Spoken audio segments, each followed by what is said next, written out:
तुम्ही पाहत आहात MCN न्यूज मराठी। गुढीपाडव्याच्या शुभ मुहूर्तावर आणि चैत्र नवरात्रीच्या पावन पर्वावर जळगाव जामोद तालुक्यातील सुनगाव येथे आध्यात्मिक ऊर्जेचा नवा स्रोत प्रवाहित झाला आहे। अखिल विश्व गायत्री परिवार शांतिकुंज हरिद्वार येथील ऋषी मंडळीच्या मार्गदर्शनाखाली आणि वेदमाता गायत्री प्रज्ञा मंडळ व समस्त गावकऱ्यांच्या सहकार्याने श्रीमद भागवत प्रज्ञा पुराण कथा व पंचकुंडीय गायत्री महायज्ञाचे अत्यंत उत्साहात आयोजन करण्यात आले आहे। कार्यक्रमाची सुरुवात अतिशय मंगलमय वातावरणात पार पडलेल्या भव्य कलश यात्रेने झाली। गावातील मुख्य मार्गावरून भजनी मंडळाच्या टाळ मृदंगाच्या गजरात आणि गायत्री माता की जयच्या जयघोषात ही मिरवणूक काढण्यात आली होती।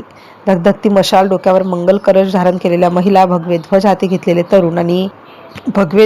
घेतलेले तरुण त्याचबरोबर भक्तीत तल्लीन झालेले ज्येष्ठ नागरिक यामुळे संपूर्ण सुनगाव नगरी जणू गायत्रीमय झाली होती।